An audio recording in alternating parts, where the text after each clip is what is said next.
My name is Julianne Meyer. You are watching Own Your Wellness, and I am excited because this is my very first show on my very own network, Achieve TV. So welcome everyone and thank you for finding us here. So excited you're here today. But today isn't about me and my celebrations. Today we are talking with Dr. Heather Browne, and I am so excited to speak with her today because she's a beautiful soul inside and out. And what she shares and teaches others is something that we all need to learn from. So let me introduce her. Welcome to the show. I'm so glad you're here today. Oh my goodness, what an introduction. I'm honored. Well, I'm honored that you're here. I cyber stalked you and I was able to convince you to come on. Do my job. I saw who you were and what you present to the world and how you're helping others. It was pretty easy to get me on. Thank you so much. But anyway, as I mentioned today, we want to celebrate you and how you show up in the world. So I would love to start off by asking you to share a little bit about yourself and your own wellness journey. So grew up in a pretty challenging childhood. My mom was a paranoid schizophrenic, and I was disowned at 17. And so wellness became a really important part of how do you take care of yourself in this world and what's the role you want to play in this world. And the more I dove into that, the more I fell in love with the fact that it's pretty awesome when you love yourself and when you love others and you love life. And so that then became a beautiful career in psychotherapy and in writing and being a mom and a wife. And so I just feel incredibly blessed, and I don't take it for granted. And I also am mindful of taking care of what I have so I can hopefully live vitally and powerfully and beautifully for a long time. I think that's a beautiful way to put it because so many people, they just are kind of here instead of living with vitality and without, living fully and experiencing the moments, because a lot of us are so afraid of the negative, what we deem negative things, that we just kind of keep things even and don't really experience much of everything or anything for that matter.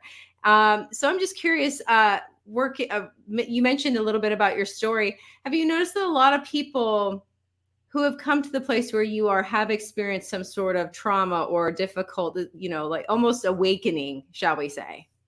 I think anyone who's a healer probably has to want to care for other people's souls and other people's journeys in that deep, rich way. I think you almost always have had to. I've not yet met a healer yet who hasn't done quite a bit of walking that journey on their own first, which is part of the reason why I think they're so good at what they do, because they understand it's your journey and you are to find the answers within. They're just simply there to help you along the way with that. Yeah. So I'm curious too. I was thinking about, perspective and reframing and all those fun words that just, kind of think, oh no, you mean I got to do some work?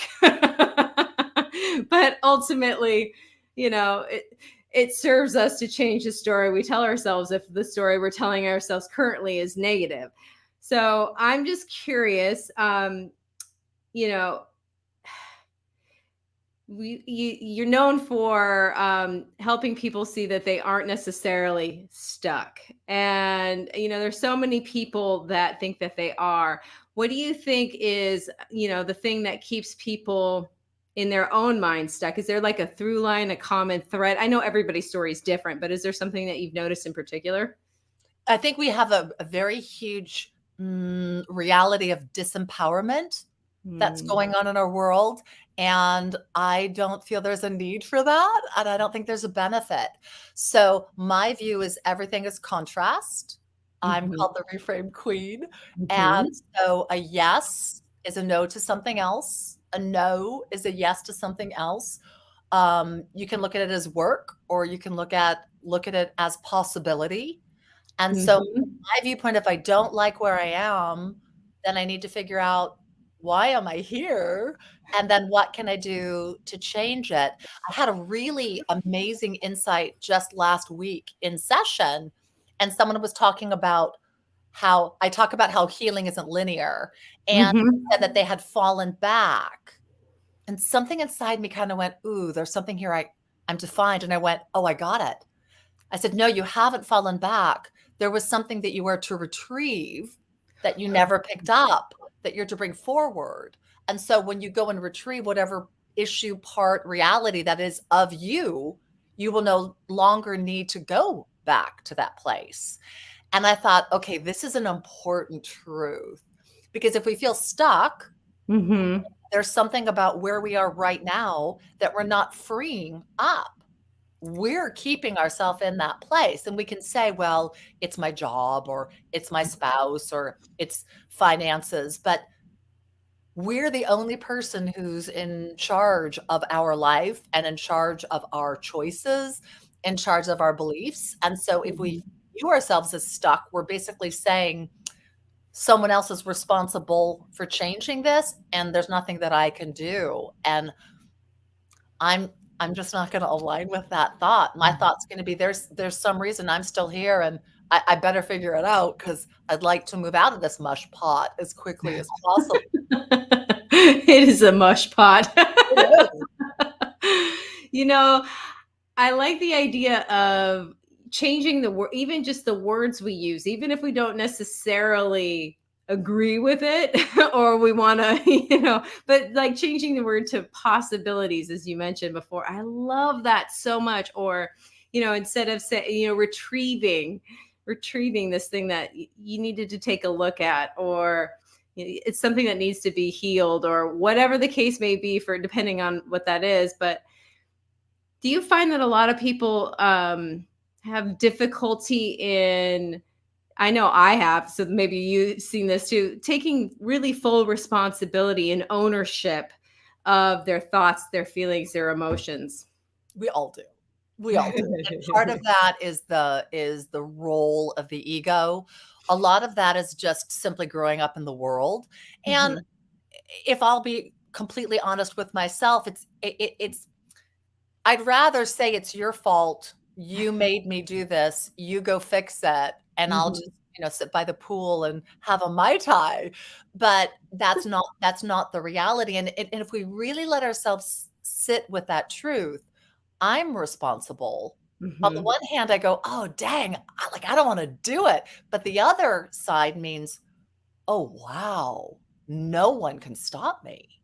And Mhm. that's the piece that I love. Like, I get to decide how far I go. I get to decide if today's gonna be magical or miserable, and Mhm. that's up to me, because I'm a complete believer that you need to look at reality. It's here, Mhm. but reality is only to this moment. Anything other than what has been needs a new view, needs a new Mhm. action, needs a new thought. And so if this isn't all that I want, then I've got the opportunity to imagine beyond and then create that. And I find that exciting. I find that exciting, to give yourself that possibility, that opportunity, that Mhm. magic, that sparkle. I like that word, sparkle. It's fun. Mhm. I was speaking with somebody today, and I was saying something, because we were talking about entrepreneurs and entrepreneurship, and how there's these near death experiences, the almost giving up, the almost going under, all these like close to the end. And I said something along the lines of how I don't have problems, but I have a lot of puzzles. Oh, I And it love was, that. because it's just, you got to figure out the pieces a little bit differently. If you take, walk away for a moment, come back, you see it all brand new. It's kind of like opening the drawer again really quick. Yeah. Oh, I love that. I haven't heard that before. Thank you for that. Yeah, I just, it's all about the story that we tell ourselves too. And I've noticed that there are people, myself included, who for a long time have thought such things as, yeah, well, for example, I'm going to use me. My mom died in my arms when I was 14 years old, so I'm a victim of that and that loss, blah blah, and the trauma and all that. Well, that may be true, but does that story serve me? How can I reframe that so that I'm no longer treating myself like a victim? Do you There's work with there's a big piece in that, especially in therapy. And so what I'll tell people, because they come in and the big words right now, PTSD, Mhm, traumatized, those are the big strong words right now. And what I'll say to everyone who walks in my door, I'm like, you're out of the crisis. mhm, I understand there's a bunch of scars that we got to heal and we need mhm, to heal them, but you're out of the crisis. And I need you to really see that, because in the way that we look at healing, we tend to keep ourselves tied to the injury mhm, in a way that I find unhelpful, and in a way that I find that keeps the person emotionally caught there longer than is sometimes necessary. Sometimes that's our own cognitive challenge, and we've got to deal with mhm, that. Sometimes it's simply because we think that we are to stay there. You'll hear with grief a lot of times the person will say, "I'm feeling guilty for being happy today." mhm, So we put this negative assumption or requirement upon people to stay in a place of sadness, hurt, wounding, anger, resentment, revenge, and that might not be your truth. And it might not be, as you say, the best thinking thought. I ask myself a lot of times, does this thought help me or does this thought hurt me or mhm, anyone else? And if the thought is hurt, well, then I've got a choice to make. If it helps me, then I'm gonna go with it as far as I can. But I don't think we, and all of us, myself included, I don't think we really take the time to think about what we're saying, mhm. and I don't think we really give ourselves the time to understand what we're feeling. And so there's a disconnect between the 2. And the more you become aware of it, the more you'll start to fine tune. I'll start to think a thought and I'll say, oh, that's not a thought I want to think. And then I won't, or I'll say something and then I'll say, I'm sorry, that was completely unnecessary. Please forgive me. Mhm. What I wish I had said was this. And move it into a better energy, into a better vibration that aligns more so. I love that. On that note, it is time for us to go to a commercial break already. So we're going to be back in just a moment. For those of you who are watching us live, I want to say welcome. Thank you for being here. And as I mentioned, it's time for those commercials. So we're going to be back in just a moment.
as I'm scratching my head.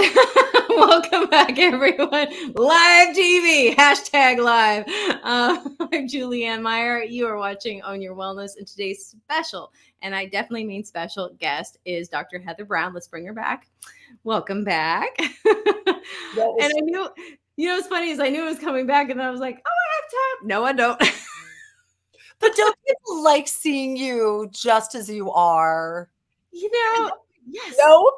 Yeah, yes, 100%. As long as I'm not making a big deal out of it like I just did. At least I'm laughing, right?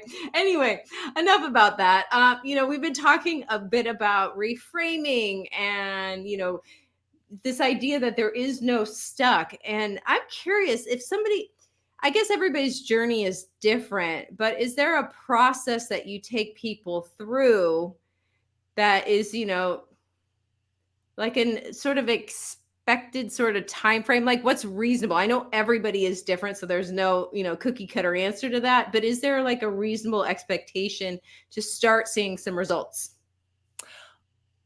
I can only speak for myself, and hopefully this will shock you and the listeners, but first session. And what I tell my clients is this. I basically say I turn therapy on its head. I'm not going to take 2-3 weeks to understand your whole history, your whole background, everything. We're just going to jump to what do you need right now? How can I help you right now? So you walk out the door with some new awareness, some new insight, a new pattern, a new belief, and we'll keep fleshing it out. So from first session, we have that.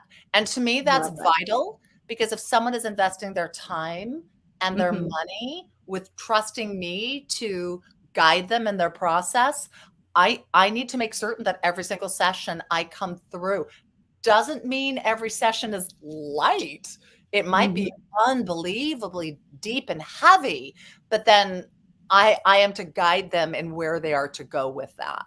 So every session, there needs to be some sort of understanding, growth, healing, freeing for me to continue working with somebody. Unless they just say, I really just want to vent for the whole session. And I'll say, really? Is that what you want to do? And they say, yeah. And I'll say, okay, if you get tired of it, let me know. But I don't have many of those clients. The people that come to me, they want to work, they want to grow. They're excited about what's ahead, and they just feel they haven't gotten to where they want to be yet. So first session.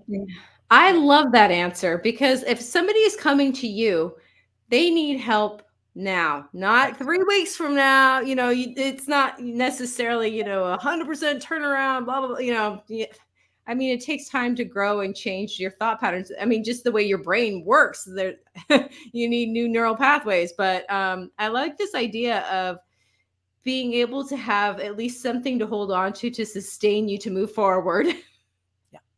I think that's a beautiful I don't understand the reason to come back otherwise. Exactly. Oh, I'm with you. Telling your story, you've lived your story. And so there's a place of, well, what have you not yet told yourself? And I think that's really important. I love that. I popped up your website a minute before, but I want to do this again. You had mentioned to me privately that there are some gifts that people can find on your website. There are. So I'm pretty active. That's probably why you found me. So I have, of course, my newsletter. I have blogs on my website. I have monthly workshops. Right now I have 2 monthly workshops, and I have freebies on there. So if you go on, you have the opportunity to download some gifts and things like that. And if you have questions or anything like that, feel free to reach out. I'd love to have people ask any questions they may have about coaching or psychotherapy. I like that. Something I'm kind of curious, and this is probably, I know that if I have this question, other people want to know what your opinion is on this too. And, as I know that you can only speak for yourself, and I'm asking you. So I've always wondered, I've never really necessarily understood why I need to tell or talk about all the things that have bothered me and hurt me in the past if I don't feel like it's something that's affecting my future now. Now, I know that sometimes it's hard to read the label when you're inside the bottle. So, it's kind of hard to see. But do you really need to rehash absolutely all these past hurts and whatnot? Not if it's not impacting your life negatively. I worked with a gentleman for quite a while. There were a lot of things we were working on, and I knew his story really well. And he said to me at one point, I loved working with him. He said, "Do you see a lot of things that you think are wrong with me in my life that we haven't talked about?" And I said, "It sounds kind of judgmental, but yes." And he said, "And you haven't brought them up." I'm like, "They don't bother you." And he said, "So I don't need to work on them." I'm like, "Not unless they bother you." He said, "I think I've brought up everything that bothers me." Like, then you're good. Just because you've gone through something painful, hard, confusing, doesn't mean you need to keep talking about it. It doesn't even necessarily mean that it needs to be resolved or worked through, as Mhm. long as it's not causing a problem in your present life. And if it is, then you bring it up. But like that one gentleman, he had some areas to explore, but he wasn't at a place where it was impacting him. Mm. So what it's kind of like when you go to the doctor and they say, "Well, you should watch this and you should watch this and you should watch this." And you're like, "Okay." And when it starts like, "Oh, it hurts now." Okay, now we're dealing like dentist. Oh, that Yeah. hurts now. Now we deal Yeah. with it. Just because something has happened doesn't necessarily mean it needs to be deeply processed. Now, an analyst is like turning over in their grave right now that I say that, but I'm definitely not an analyst. So that's a Right. different psychological side. But if it's not impacting you or causing you problems in your daily life or in your relationships or your body or your psyche, good for you. You It makes me think. I went to I went to see a plastic surgeon once about something, and I went specifically for one thing, and I remember him pointing out all these other things that I could have done, and I remember saying to him, and I'll never forget the look on his face. I go, "Wow, I never noticed there was something wrong with that," and the look on his face was. He was horrified that I mean, it didn't I don't even remember what it was that he said. I didn't care. But if he said it's it to true though. somebody else, he could have scarred them for life, or they would have done all this plastic surgery or, something like that. And that's what it makes me think of. It's like it didn't bother me, so I didn't need to But have it. isn't that really the key? It's your Yeah. life. And we Yeah. all have habits, behaviors, things that we do, and someone else is gonna say, "Oh, I don't like that." But Yeah. that's not necessarily a problem. If it's Hmm. leaving you depressed, anxious, frustrated, fearful, problematic with your decision making, if you're kind of living, Hmm. somewhat fantastical, like it's not an issue, but yet you're drinking a bottle of wine every night and popping pills, okay, now something's going on. But Yeah. if you're able to walk through life and it doesn't hold to you and you like the way you feel, you like the way you look, Hmm. someone else is going to have a different view, but they're not in your body. Exactly. Yeah. And you can't please everybody else anyway. So Absolutely no way. Absolutely no way. I Yeah. love that you brought up him because yeah, I like the way that you handled that because yeah, you can see how maybe this might be something that he'd want to look at and maybe he will. Maybe he'll come back someday and be like, I'm ready to talk about this. Like I see this He did. now. He did. So I got that off, and he said, "You saw this years ago, didn't you?" I'm like, "Yeah, but it wasn't really impacting you years ago." That's funny how, we grow as people. It's like, for me, whenever I've done self exploration, I can handle about X amount, and then it's time to, let that sit for a while and just enjoy where I am. And then, There I'm ready to dig a little bit deeper, pull back there's another actually layer. benefit in that because Oh, you wanna really? come to the place where you say, "Okay, like, there's really nothing more there. I really did Mhm, it before." If you stay on this perpetual I've got to explore, I got to explore, I got to explore, I got to explore. It mhm. doesn't leave you like meditation. It doesn't leave you time to be present to see if anything arises. And insight only comes with space. And Mhm. insight is gold for our life. And you need to give yourself the opportunity for that to drop down And so there are seasons, I think, of just staying in gratefulness, Mhm. thankfulness, reflectiveness, and saying, is there anything more? It's kind of like if you have a really lovely meal and everything's incredible, but you put too much on your plate and you Yeah. stop for a second and you say, is there something here that I want one more bite of? You don't just necessarily, I hope, eat the whole plate just because there's so much food on your plate and it's good food. Hopefully you're mindful of, I think I'm gonna have one more Brussels sprout because that was Mhm. really good. There's a place of doing that with our healing and our growing as well. I think it comes back to the idea of that if you're not looking at yourself as a broken human being that needs to be fixed, but you want to improve the quality of your life instead, or show up differently for yourself and other people, that's different than I've got to change. I've got to fix this. It's the energy behind that's completely different. And when we come into the world, we come into the world thinking we're perfect because Hmm. no one has told us, yes, that we're not. And so Hmm. I really go back to that belief. You are amazing. You are incredible. You don't have to change a thing. And Yeah. if you want to, great. And as you do, you're going to learn to be your biggest encourager, your biggest supporter. My clients love themselves and my clients love life because my viewpoint is if you're going to do the work of growing and exploring, Mhm. my gosh, you better love the journey of doing it because it can be a lot and it can be tough Mhm. at times and it can be exhausting. And so there's the place of viewing yourself as what I tell clients is you start today exactly as you are. You're the age, you're the weight, you've got the money in the bank, you've got the job that you have. In this morning, when you wake up, that is who you are.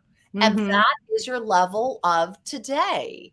And that's all you can be in the moment you wake up. So it's not Mhm. negative, it's not positive, it just is. And then Mhm. from that, you decide what you're going to do. And then nothing is broken, nothing Mhm. is problematic. It's just, oh, wow, I could make this even better. Mhm. That takes away that pressure and that horrible self blame and shame that so many of us fall into, and the comparison with others, and all those places we feel not good enough. And I, I've done that for too many years in my 20s. It's just not a Mhm. place I want to be in my life anymore. It's fascinating to me. I think about, being in Orange County, the land of if you're over 20, it's like you're old or something, and you have to have all this stuff done and look perpetually. I mean, it's very plastic. So I like this idea of just loving ourselves and appreciating ourselves as we are, because not everybody even gets the honor to grow old. Not everybody gets the honor to live a full life. So I love this idea too of just genuinely living. So I'm curious, you've talked about I you work with clients obviously, but that's only part of their journey, correct? I'm They not sure have what you're asking. So what I'm saying is like how they show up in their own for themselves and their lives has to sort of evolve and change in order for them to have different and new experiences. So do you recommend, this is where the question is coming from, do you recommend any sort of practices in general for or people to maybe focus on gratitude or become more present to the moment or anything like that? Are there some, I don't know, practices that you recommend in general? It really is all individualized, but I am a huge believer in self-love and self-care in Mhm. all facets. So people who work with me, we're gonna touch upon the mental, the emotional, the physical, the financial, the social, the sexual. We're gonna touch on some level on all of those, unless someone says, absolutely not. So in that, there'll be a little bit of an exploration of, how are you feeling in your body? How are you taking Mhm. care of your body? How are you taking care of your mind? How are you taking care of your soul? And so there will be things that I'll bring in. If someone doesn't know about meditation, We'll bring in meditation. We'll bring in breathing exercises. A lot of people in this day and age need grounding exercises. So I'll do grounding exercises with them. Some people need inner child work. So that we'll do inner child work. There's a lot of different components to bring in. I'm not a medical doctor, so I can't say, you must eat this or you mustn't eat this, but I'll give a lot of suggestions. And I work a lot with grief and loss. I work a lot with life transitions. I work a lot with couples, and I work a lot with anxiety. So there's a lot you can suggest and offer and encourage people to look into. But absolutely, gratefulness, appreciation, thankfulness, nature, finding their own spiritual practice, exercise, they're all really important. Yeah. All the things. All part of self-care. Exactly. And you mentioned self-care. A lot of people and self-love, and a lot of people think of self-care as, indulgent. And I find that funny because to me, self-care can be as simple as brushing my teeth when I've gone to bed and forgotten, and getting up to actually do that because I love my teeth. I love my, I always say that tough love is still love. So even if I'm not enjoying certain things, if it's ultimately for my good, then that's love too. Well, and even if it was, let's say I think having a massage once a month is indulgent. And I say to you, oh my goodness, Julianne, that's indulgent. Like I'm not you. It's self-care. So if that's what you desire, I have orchids in my house at all times. A lot of people would say, I can't believe you have orchids in your house. I love them, and I'm a widow. I live by myself, so I'm not given flowers at this time. And so if you buy them at Trader Joe's, they're $12.95 and they last for 3 months. So I have lots of orchids. Is it indulgent? Okay, but I love them. And I take care of them. They bring me joy. They bring me happiness.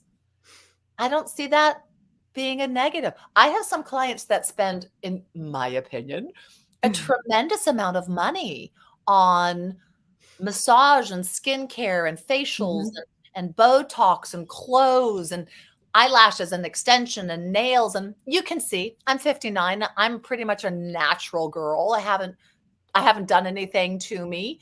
But they find great pleasure in that, and they want to, and they're able to afford it. So who would I be to say, don't do that? I appreciate that, because we could even take it to the idea of somebody who likes to collect cars, expensive cars. To me, I could care less about my car as long as it gets me to and from. And it's not a gas guzzler, I'm good to go. But other people, that's what they truly enjoy. So who am I to say, I can't believe you spent that much money on that? It brings them a sense of happiness. Why not? And whatever that is, for me, before COVID, it was travel. Just loved to travel. So I would go on an international trip every year. I did that for 4 years, and people were saying, oh my gosh, Heather. And I also said, well, I didn't get out of the country till I was 52. And I've worked really hard my whole life. I'm a widow. So I'm giving wonderful trips with my kids before they moved on. And I loved it. So I would do that. And I have a Hyundai. So I made choices. I don't have a Tesla, but I got to go to Egypt and China. For me, that's what I wanted. Other people would say, that's silly. And they'd have a Tesla. Good for them. As long as you're happy within your life, you're not hurting anybody else. You're taking care of the things you're responsible for. My gosh, live the life that you want to live in the way that you want to live it, who you want to live it with, and where you want to live it. We get one shot at this life. Oh my gosh, I want it to be extraordinary. I want it to be exciting and fun. And in those times where it's really hard, I want to have really good people around me that can help me and hold me as I go through those really dark, dark places we all go through from time to time. I love that.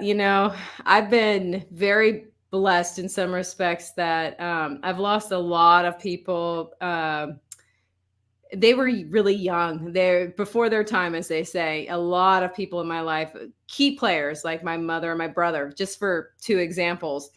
And the thing that it's taught me that is just, I guess, the silver lining, the thing that I hold on to is I really truly treasure my life. And I'll look at things, I was staying in a job I didn't like, and I thought, oh my gosh, I am trading my life for this. I put in my 2 weeks notice right after that thought. I was like, no. So I like this idea of really just owning it, Probably taking responsibility. relationships too. I would Yes. imagine, I mean, from the conversations we have had, that is Mhm. what I have found with you, really treasuring relationship.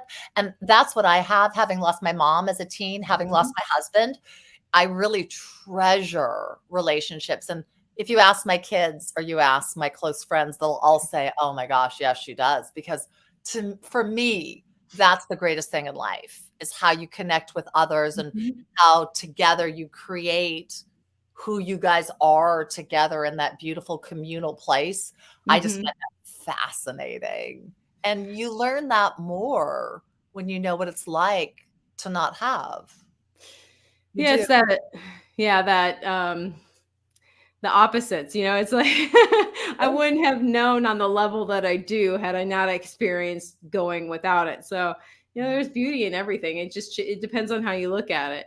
And the other thing that I always think about too when it comes to loss of a relationship, or something that, actually, I'm going to switch this.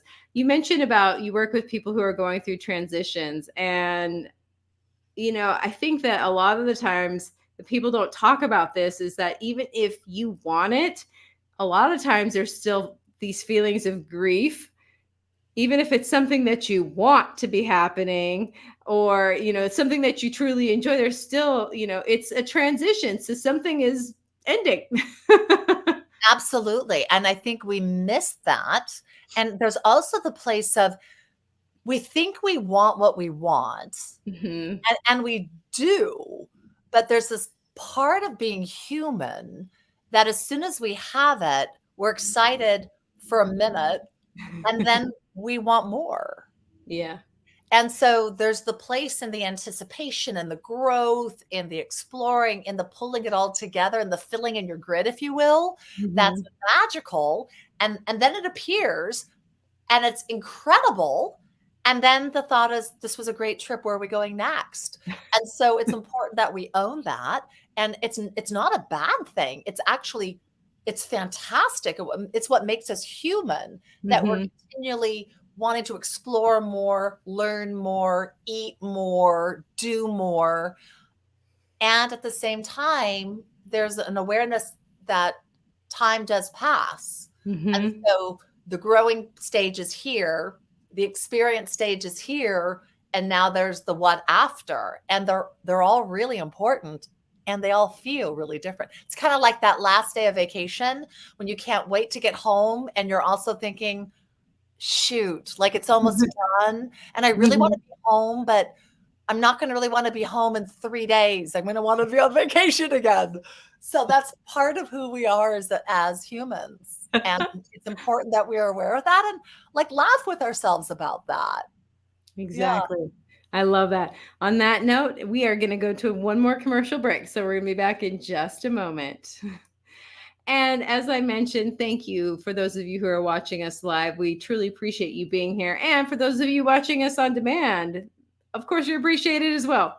But as I mentioned, it is time for our last set of commercials. So we'll be back in just a moment.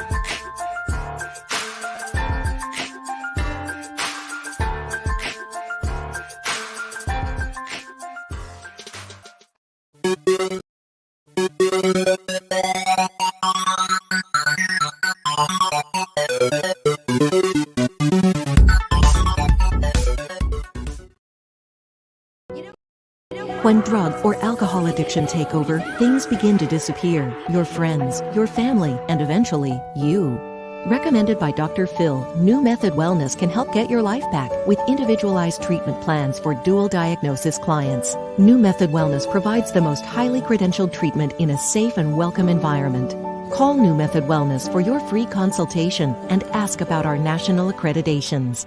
Together, we can put the pieces back together.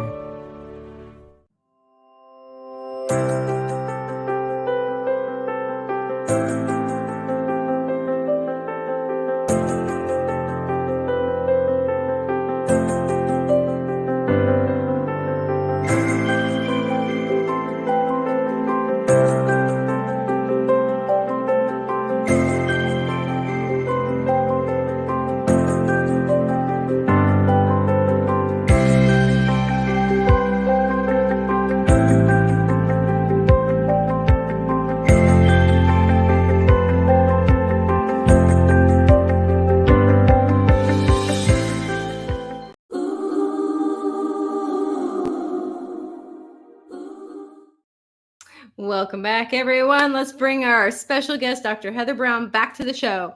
Welcome back. You have beautiful commercials. Oh, thank you so much. Well, that's interesting to watch and see the lovely ones that popped up. So Thank yeah. you. Thank you. It's I created most of them myself, actually. Not all of them, but most of them. They were beautiful. That's that creative juice, you know. But you know, I was thinking during the commercials, I was thinking about the idea of healing and grief and all these things, how you mentioned it's not linear, and you know, there's this back and forth, up and down. And I think that in these expectations of how that we put on ourselves and other people put on us, you're supposed to feel this way, you know. And I'm just curious, what are some things that people maybe can tell themselves to remind themselves that this is okay? Because you use the example of when somebody passed away or passes away and they're actually happy for a moment, that they feel guilty. I know I felt that in the past. Now I wouldn't, but at the time it was very confusing because I was young and I didn't know. So what would you say to somebody that maybe hasn't ever experienced this sort of pain cycle or experience the up and the down, the back and the forth and all that? Well, I would take away the word should, because to me, what that says is we're not going to talk about where you are. You're just supposed to magically oomph yourself into something else. And I'm not a believer of that at all. So my response would be, well, let's explore where you are. Mm-hmm. And what are you feeling where you are? And where is it that you are to go from here? No one knows how someone else is to grieve. And every relationship is different. So Mm-hmm. if I say, well, you're supposed to grieve the way I grieved for my husband, well, you're not me, and you weren't married to my husband. We didn't have our lives. So I completely disagree. I think we are to walk this life in the way that we feel we can best walk this life. And there's going to be a lot of great information, a lot of people who are unbelievably kind and wanting to help us with that.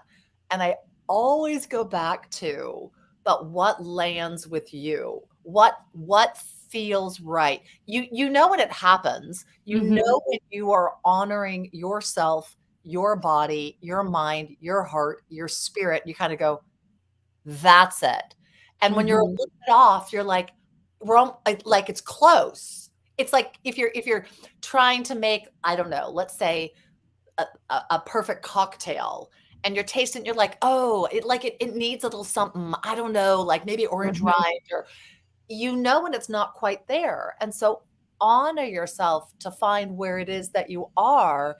And then there's the really big question, which is, and what can you do for yourself in this place to help support yourself, care for yourself, and be with yourself in whatever way it is. It might be getting a ton of sleep. It might be being out with friends all the time. It might be going away on a retreat. It's really important that you honor what works for you, because you're going to have that outcome then. And it's important to let yourself find what that is. And when you focused on caring for yourself deeply, you'll start to know. I can look at my daughter and say, oh, you need to run, or it's time to go to the beach, or you haven't painted for a while, have you? She can do the same with me. She can say, how long has it been since you've been in yoga? And I'm like, too long.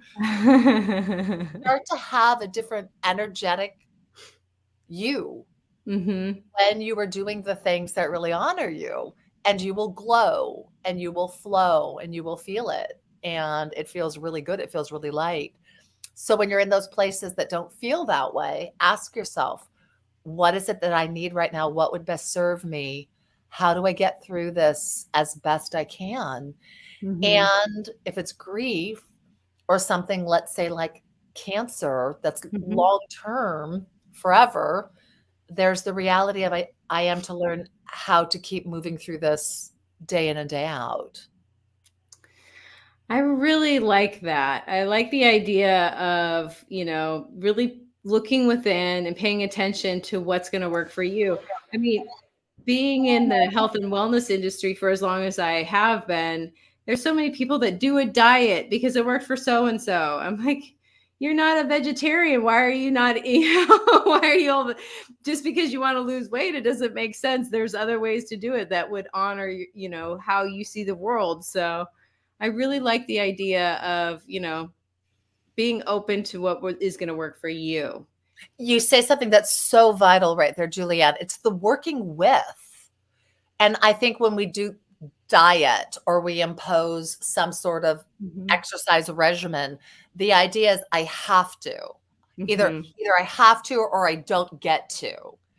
Now, if people are like me, if your listeners are like me, as soon as someone says to you, you no longer get to have chocolate. Oh, now I want chocolate. Or if you say you have to do this 5 times a week, there's a part of me that's going to say, well, maybe I don't want to. So if you come up with what can I do and work with me? Well, what do I love? Well, I love bike riding. Well, how about you bike ride 3 times a week? Can I do it at the beach? Sure. Can I do it with melody? Sure. Oh my gosh. I've done that for 5 years now. Why? It works with everything I love. I love melody. I love the beach. I love bike riding. No problem. No problem. So working with takes you to a place where you feel like you're caring for yourself, but also blessing yourself instead of the mind thought being restriction, elimination. It's like people come to me and they say, I need help being motivated. I'm like, oh, it's totally not going to happen. We're not going to do it that way. And they said, what do you mean? I'm like, you don't get motivated to do something you don't want to do. They said, what do we do? And I said, I got to inspire you. We're not going to be talking about today you need to go to the gym. And they're like, okay, what are we talking about? I'm like, we're going to talk about like how incredible it's going to feel to be in your body when like you're sleek and you're strong and your biceps are really powerful. And oh my gosh, think about how your legs are going to feel when you can run 5 miles. Isn't that going to be amazing? And then they kind of go, yeah, like, I want to feel that. I'm like, yeah, don't you want to feel that? How are you going to get that? And like, I got to run. I'm like, yeah, run. No, you got to go to inspiration. Inspiration, you're dreaming once again. You're out the outcome, but you're in the pleasure. We do it from like pound yourself, push yourself, keep doing it. Don't give up. Keep on going. And then when you get there, you get there, but like the journey's been hell. Yes, I read somewhere and I thought that this was really true. It's something to the effect of, how do you expect to enjoy the destination if you don't enjoy the journey? So you've worked really hard to get to something you don't want. Exactly. It's like, having your ladder up against the wrong building and climbing all the way to the top. Great, you're at the top, but you're on the wrong building. I like this idea too of it being about the journey and about, I want to feel this way. And, there's so many people too that think that if they say lose 10 pounds, for example, or whatever the case may be, that they're, they want that because they assume that doing that will make them feel a certain way without really, examining that and seeing how they can feel that way now while they're maybe working towards that goal anyway. And it really depends upon you. I have a client that by the world's standards, they would say she's probably about 100 pounds overweight. The world would say that. She loves her body. She loves the way she feels. She does eat incredibly healthy, good food.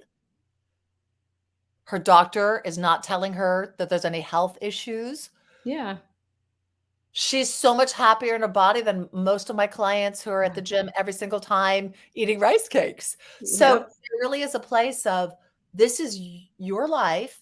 Honor Mhm. yourself, take care of yourself, but love it as much as you can. I was asked to write an article on self-love, and Mm. they wanted it to be on why it's so hard to do self-love. And I thought about it and I thought, well, because as soon as we say, like, I have to love all of me, I go, Mhm. well, my thighs are a little right now. And so we start to focus on all the parts we don't love. And then Mhm. I also went to it, well, it's also pretty egotistical. Like, I'm just supposed to love all of me.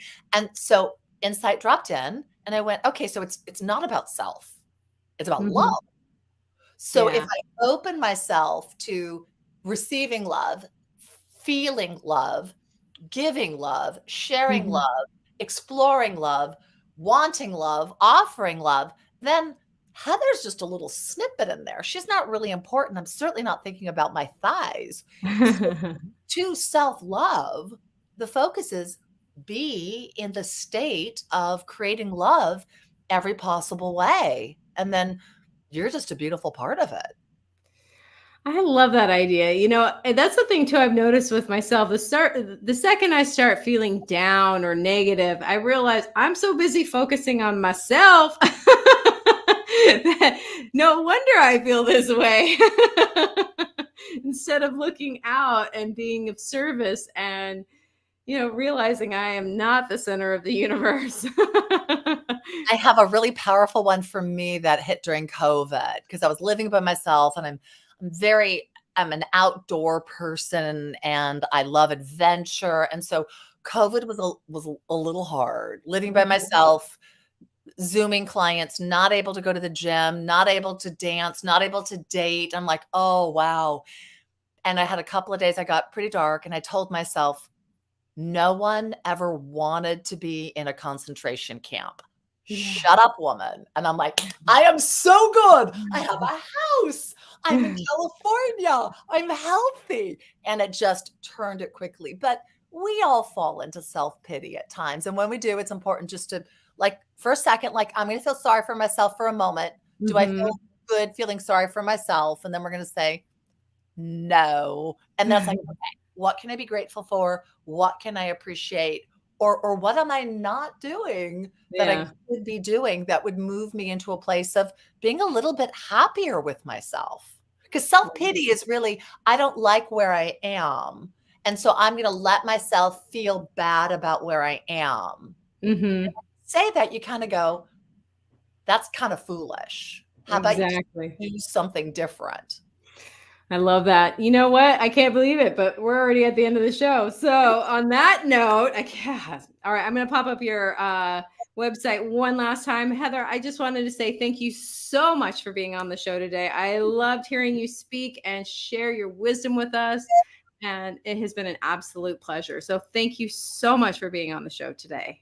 Oh, you're so welcome. I am absolutely honored. Thank you.